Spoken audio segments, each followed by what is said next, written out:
سے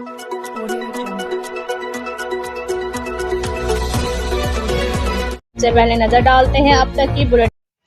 عالمی شہرت یافتہ دانشور doctor Muhammad Zia ul Haq director general of Islamic research institute Islamabad نے کہا ہے کہ ہم اپنی افواج اور پاکستان کو زبردست خراج تحسین پیش کرتے ہیں جنہوں نے آنے والی نسلوں اور پاکستان کی بقا کی خاطر اپنی جانیں قربان کی۔ وہ پیغام پاکستان کے موضوع پر منعقدہ سیمینار سے خطاب کر رہے تھے۔ سیمینار میں ADCG Khushab Ahmad Shoaib, deputy director social welfare district Khushab Malik Imtiaz Ahmad Mangat, وکلاء اور پولیس ڈپارٹمنٹ کے افسران و اہلکاران کے علاوہ سول سوسائٹی کے لوگ بھی موجود تھے۔ ڈاکٹر محمد ضیاء الحق نے کہا کہ ہم پیغام پاکستان لے کر ایک قافلے کی صورت میں نکلے ہیں، لہذا پاکستان کے استحکام کے لیے آپ کو بھی ہمارے قافلے میں شریک ہونا ہے اور پاکستان کو تمام درپیش چیلنجز کا مقابلہ کرنا ہے۔ اسلام آباد میرا بھی ہے اعتبار، رشتے بھی چمکے چم چم چم چم چم چم چم چم چم چم چم لیمن میکس اسلام آباد چم چم